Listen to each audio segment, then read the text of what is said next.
What's up, guys? Back again with another video. So for this reason alone, starting a business, starting an LLC, even if my business wasn't making any money, I would definitely start an LLC just for this reason alone. And that's being able to put assets in your business name, whether that's vehicles, real estate. I know sometimes before in the past, vehicles wasn't considered assets. They were considered liabilities. And that's only because you couldn't make money with them. But that's not the case no more. This particular vehicle is my personal vehicle, but for the future plans, another stream of income, Turo or hire car, where you can actually purchase vehicles, put them in your business name, and you can actually use cars as assets to start making money. So now that's a pretty good reason why you want to start an LLC and put all your assets, real estate, vehicles in your business name, because you get tax breaks, tax benefits. Now, we talked about a lot of the times where, the reason why, the rich people don't pay any taxes and stuff like that, because you can use these things as tax write-offs.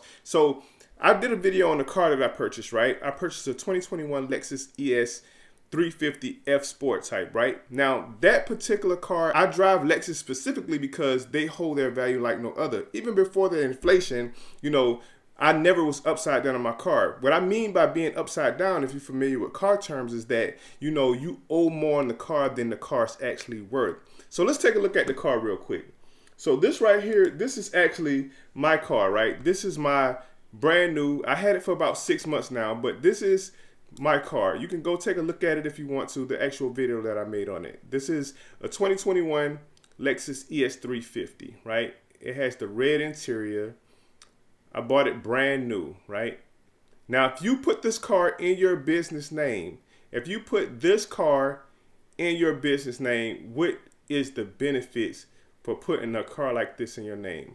I'll tell you. So just so that I'm totally transparent with you guys, I'm going to show you guys my actual payment or balance on this particular car. I'm going to show you guys the balance on this car. And the reason why I want to show you the balance is because, a big part of this plays into the fact that, you can't go into these dealerships and let them take advantage of you, right? You have to buy the car the correct way. They'll sell it to you. Make sure they sell you the car at a good price, and that way you won't end up in a bad situation where you owe money on a car more than it's worth. Now, also too, this does require for you to have good credit. So if you have challenge credit, today's video, this option probably not be the option for you. But if you have pretty decent credit, this would definitely be an option that you want to take advantage of. Start a business, put your business vehicles, put your real estate in your business name. Now, the IRS recognize single member LLC as just your business by yourself. They're going to take the taxes from your business. They're going to take all the income that you make. You can literally be a W-2 employee and start a business. And even though that business, whether it's a service, you're providing a service or selling a product, if that business isn't making money, the IRS doesn't see it as a business by itself. Now, this is not financial advice. This is just what I do. So you can definitely, contact a CPA and get all the information that you need that's specific to your situation. But in my situation, I'm showing you what I do. Now, also, so you can get into S Corp and all that type of stuff, paying yourself through your business and all of that. But just say, for the sake of this video, you was a single member LLC. Your business don't have to make $1. You can start building business credit and start putting assets in your business name by using yourself as a personal guarantee. Put cars and real estate and all that stuff in your business name. Not only are you separating yourself from the business, but you're going to get the tax breaks. So let's take a look at KBB real quick, because I know that it's an inflation that's going on with cars right now, but this is KBB, right? This is a 2021 Lexus ES 350. Now, this car that I just showed you has all the options on it. So I selected all these options. The only thing that this car don't have is the power lift gate. I probably can go to the dealership and have them added on. I'm not sure, but it doesn't have this, the power lift gate, where you stick your foot underneath the back of the trunk area and the trunk automatically pops open for you. It's not a feature that I really use anyway, but it's not on the car. So it's silver. It's in excellent condition. My car has 3,000 miles on it. So let's see what this car's worth. So this is a 2021 excellent condition because it's brand new, right? I just bought it. It's a 2021. So let's take a look at what this car's worth. All right. So we just want trade-in value. We can get a cash offer from KBB on the car right now if we wanted to. All right. So as you can see, the car value is in between trade-in value is in between 47,000 and 49,767, right? So instant cash offer, it didn't give me an instant cash offer because I didn't go that route, but that's what trading is. So I can trade this car tomorrow and I can get in between these numbers for it. Trading value right here it says 48,485. 48,000, right?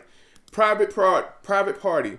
If I knew someone that I could sell this car to, I could probably sell this car on the private market for $52,600, right? So this is what I can sell the car for right now, right?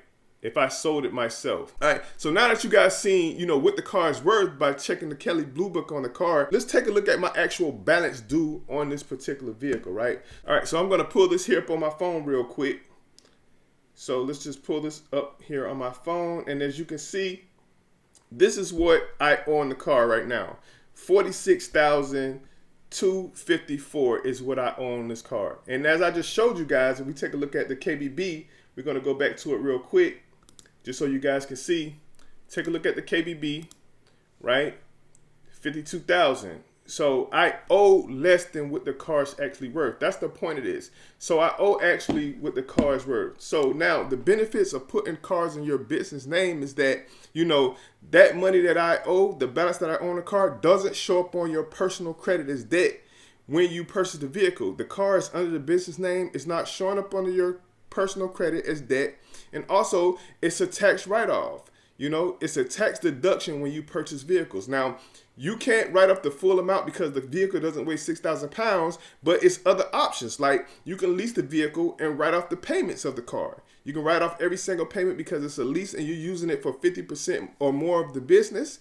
50%, you use it for 50% more business purchases. But down the line, if you're using this tactic or method to purchase vehicle, put them in your business name because you're going to have cars that you're going to put on Turo or hire a car and stuff like that. This is how you put assets in your business name and get a tax deduction for them. So now, instead of me paying all this money in taxes, what you can go do is purchase a vehicle, put it in your business name, use it as a tax write-off.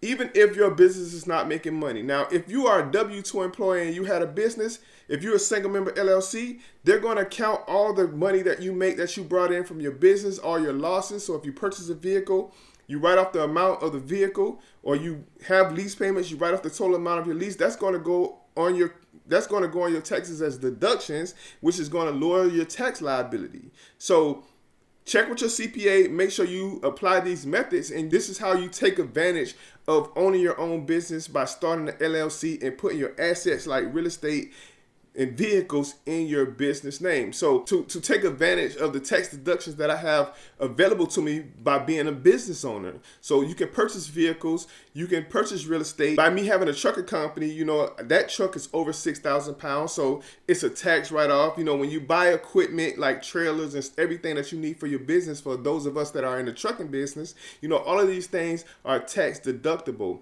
And even if you are a W-2 employee, you work for a trucking company right now, you can actually start a trucking business, start an LLC, and start using things that you can use as a tax deduction for your business. So this is just one of the methods that I use to take advantage of the tax deductions that are available to me as a business owner. So I put myself in a better position every single year when it comes to my business. So let me know what you guys think down in the comment section below. Like, share, subscribe. Until next time, see you in the next video.